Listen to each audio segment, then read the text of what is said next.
చూస్ country delight, live better. ఇప్పుడే country delight యాప్ని download చేసుకోండి.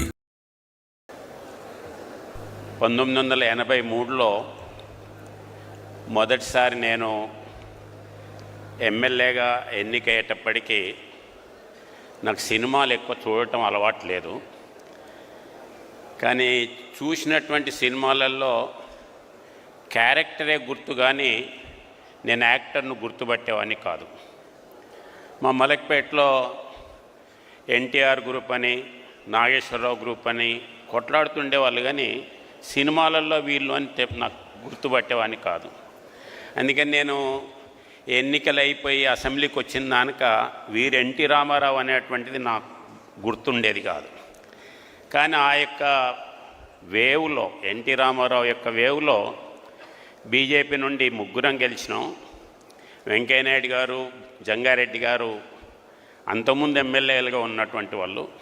కానీ నేను ఒక్కనే బీజేపీ తరఫున ఆ రోజు మలక్పేట నుండి గెలవటం జరిగింది. బీజేపీ నుండి గెలిచిన 84లో జరిగినటువంటి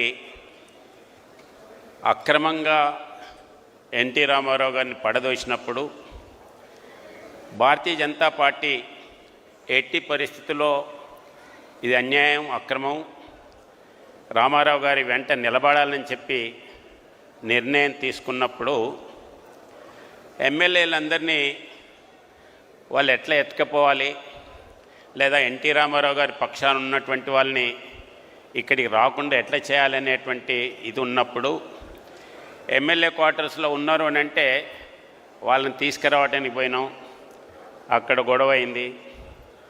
ఆ తర్వాత అక్కడ నుండి ఇక్కడ తీసుకొచ్చి ఇక్కడ ఎన్టీఆర్ స్టూడియోలో పెట్టిన తర్వాత ఇక్కడ నుండి ఏ రకంగా తీసుకెళ్లాలనేటువంటి ప్రయత్నం చేస్తున్నప్పుడు హైదరాబాదులో యూత్ అప్పుడు ఎక్కువ మాతోటి ఉండేది. యూత్ని మొబిలైజ్ చేసి అక్కడ కాపలాగా ఉండటం జరిగింది. ఆ తర్వాత ఇక్కడ ఉన్నటువంటి ఎమ్మెల్యేలు మా తరఫున ఇంతమంది ఉన్నారని చెప్పిన తర్వాత కూడా నమ్మకం లేనప్పుడు ఇక్కడ కాదు ఢిల్లీ పోయి, ఢిల్లీలో ఆ రాష్ట్రపతి ముందే మనం ప్రదర్శన చేద్దాం ఎమ్మెల్యేలందరినీ అని చెప్పి నిర్ణయం తీసుకొని ఇక్కడ నుండి బయలుదేరినప్పుడు ట్రైన్లో అక్కడికి వెళ్ళిన తర్వాత బాబు గారు అక్కడ కలవటం, అక్కడ నుండి వీళ్ళందరినీ కూడా మళ్ళీ మెజారిటీ చూపెట్టేంత వరకు ఎమ్మెల్యేలని కాపాడుకోవాలనేటువంటి ఆలోచనతో కర్ణాటక పోవటం, మైసూర్లో అక్కడ ఉన్నటువంటి హోటల్లో ఉంచటం జరిగింది. అప్పటి వరకు ఈ చంద్రబాబు నాయుడు గారిని కూడా నేను గుర్తుపట్టాను. అక్కడ మొట్టమొదటిసారి ఈ యొక్క ఎమ్మెల్యేస్ వీళ్ళ యొక్క ఈ ఇష్యూస్లో వచ్చినప్పుడు ఆ హోటల్లో ఎమ్మెల్యేలు మేము ఉన్నటువంటి హోటల్లో అది వెజిటేరియన్ హోటల్, నాన్ వెజిటేరియన్ దొరకదు. ఎమ్మెల్యేలేమో మాకు నాన్ వెజిటేరియన్ కావాలనేవాళ్ళు, చంద్రబాబు నాయుడు గారిని సతాయించేవాళ్ళు. అప్పుడు నాకు తెలుసు ఏ రకంగా పేషెంట్ తోటి వాళ్ళని నొప్పించి అట్లా కాదు ఇట్లా కాదు ఇక్కడ వండరు అని చెప్పిన తర్వాత బయటికి వెళ్ళి ఎట్లా తీసుకురావాలి, వాళ్ళకి ఎట్లా పెట్టాలి, ఇవన్నీ చూసేవాళ్ళం. ఆ తర్వాత మధ్య మధ్యలో వాళ్ళ ఫ్యామిలీ మెంబర్స్ వచ్చినారండి, వాళ్ళు మాట్లాడతారట. అంటే వీళ్ళు మాట్లాడటానికి వచ్చినారా, వాళ్ళ ఫ్యామిలీ మెంబర్సేనా కాదా, వచ్చి ఏం మేనేజ్ చేస్తారో, అక్కడేమన్నా లావాదేవీలు జరిగినాయేమో అనేటువంటిది ఇవన్నీ ఎప్పటికప్పుడు ఆలోచిస్తూ ఉండేటువంటి వాళ్ళం. ఆ సందర్భంలో చంద్రబాబు నాయుడు గారి యొక్క పేషెన్స్, వారి యొక్క పట్టుదల అప్పుడు నాకు అర్థమైంది. అప్పటి నుండి ఆ తర్వాత కంటిన్యూగా అక్కడి నుండి వచ్చిన తర్వాత వారు ఆఫీస్లో ఉన్నప్పుడు వారి ఆఫీస్ ఉండేది, అక్కడి నుండి కర్షక పరిషత్ దీంట్లో ఉన్నప్పుడు, లేదా ఇప్పుడు ఉన్నటువంటి బాలకృష్ణ ఇంట్లో ఉన్నప్పుడు వెళ్ళి ఆ యొక్క వ్యక్తిగతమైనటువంటి పరిచయంతో అప్పుడప్పుడు కలుస్తుండేవాడిని. అప్పుడు ఇప్పుడున్నటువంటి మీ మంత్రి లోకేష్ గింతు ఉండేవాడు. అయితే ఈ సందర్భంలో చంద్రబాబు నాయుడు గారిని మాట్లాడేటప్పుడు కేవలం ఒక్కనే కాదు, ఆ తర్వాత 99 నుండి 2004 మధ్యంలో నేను ఫ్లోర్ లీడర్గా ఉండేవాడిని, వారేమో ముఖ్యమంత్రిగా ఉంటూ రాష్ట్రాన్ని అభివృద్ధి దిశలో తీసుకెళ్లాలనుకున్నప్పుడు ప్రతిపక్షం వాళ్ళని ఏ రకంగా కాన్ఫిడెన్స్లో తీసుకోవాలి, ముందుకెళ్ళాలనేటువంటిది ఆలోచన వచ్చినప్పుడు ఆ టైంలో వీరు తీసుకున్నటువంటి ఒక విషయాన్ని మీ ముందుకు తీసుకురాదలుచుకున్నాను. తిరుపతిలో కరువు వచ్చింది, కొండ మీద నీళ్లు లేవు కాబట్టి కిందికెళ్ళి పైప్ లైన్లో పైకి పంపు చేయాలి అని అంటే దానికి 5 కోట్ల పైన ఖర్చు అవుతుంది. టెండర్ పిలవాలి అని అంటే ప్రాసెస్ టైం అవుతుంది, ఈ లోపల కరువు ప్రాబ్లం అవుతుంది అనేటువంటి దీంట్లో టెంపుల్ దగ్గర నీళ్లు లేవు అని అంటే రావాల్సినటువంటి వాళ్ళందరూ కూడా రారు, చెడ్డ పేరు వస్తుంది అనేటువంటి ఆలోచనతో అసెంబ్లీలో ప్రతిపక్ష నాయకులందరినీ పిలిచారు. రాజశేఖర రెడ్డి గారు, నేను, కమ్యూనిస్ట్ నాయకులు అందరినీ పిలిచిన తర్వాత ఈ రకంగా సమస్య ఉంది, ఏం చేద్దామని అన్నారు.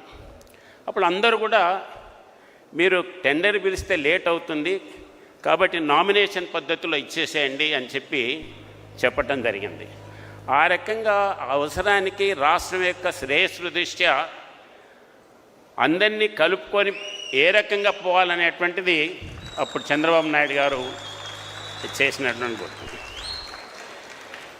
ఇక అక్కడి నుండి నంది హిల్స్కి వెళ్ళి హైదరాబాద్ వచ్చినప్పుడు మధ్యలో ఎక్కడ ఏమవుతుందో, ఎక్కడికి వెళ్ళి ఏం చేస్తారనేటువంటి దాంతో కాన్వాయ్ తోటి హైదరాబాద్ రావటం, ఆ సందర్భంలో సిటీలో గొడవలు కావటం, నేను ఈ ఎమ్మెల్యేస్కి వీళ్ళందరికీ కూడా ఫిజికల్గా నా మనుషులతోటి కాపలా ఉన్నాను కాబట్టి ఇతన్ని ఎట్లాగైనా దూరం చేయాలి, ఇబ్బంది పెట్టాలనేటువంటి ఆలోచనతో పోలీసు వాళ్ళు నా మీద తప్పుడు కేసులు పెట్టి అరెస్ట్ చేయడానికి వచ్చినారు.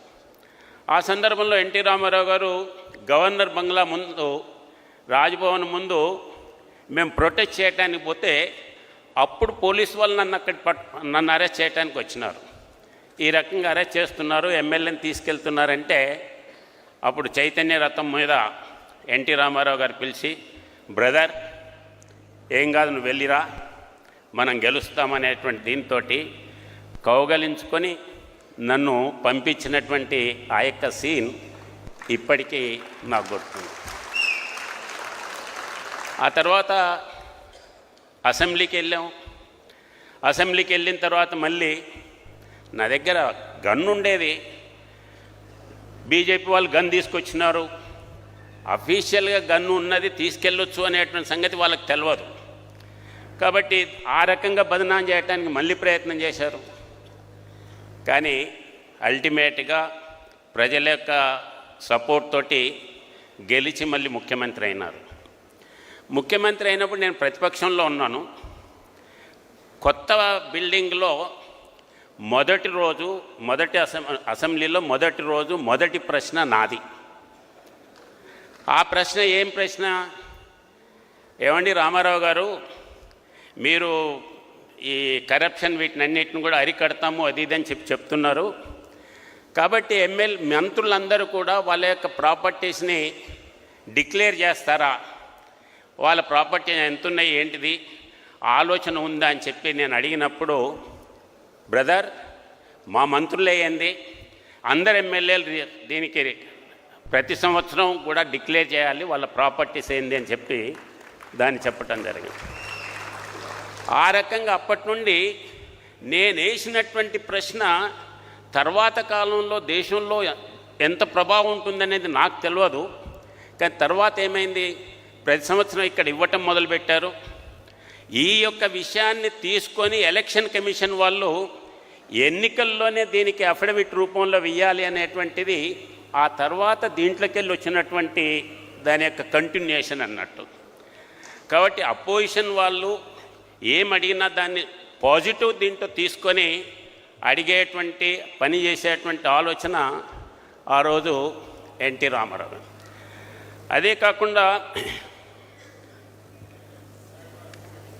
ఎన్టీ రామారావు గారు సినిమాలో ఏదైతే చెప్పేవాడో దాన్ని నిజమైనటువంటి నిజరూపం అంటే వారికి అవకాశం వచ్చినప్పుడు దాన్ని అదే రకంగా ఆచరణ చేసేటువంటి పద్ధతిని కూడా వారు చూపెట్టారు.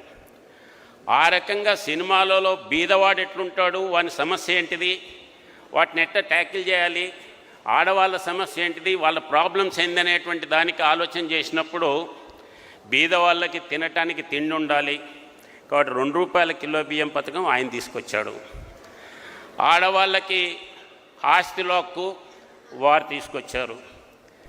ఆడవాళ్ళకి బహిర్భూమి పథకం మొట్టమొదట పబ్లిక్ టాయిలెట్స్ కింద తీసుకొచ్చినటువంటిది వారు తీసుకొచ్చారు. రైతులకు కష్టమైనప్పుడు రైతులకు కావలసినటువంటిది ఏంది అని చెప్పి 50 రూపాయలకే కరెంట్ అనేటువంటిది వారు తీసుకొచ్చారు. ఈరోజు దేశం మొత్తంలో టాయిలెట్స్ ఉన్నాయి, ఫ్రీగా మనం బియ్యం ఇస్తున్నాం. అదే రకంగా మహిళల కొరకు హక్కులు తీసుకొచ్చినాం. ఇవన్నీ కూడా వారు సినిమాలలో చూపించేవారు.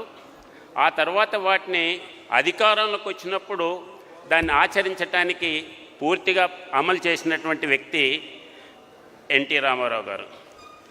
కాబట్టి వారి యొక్క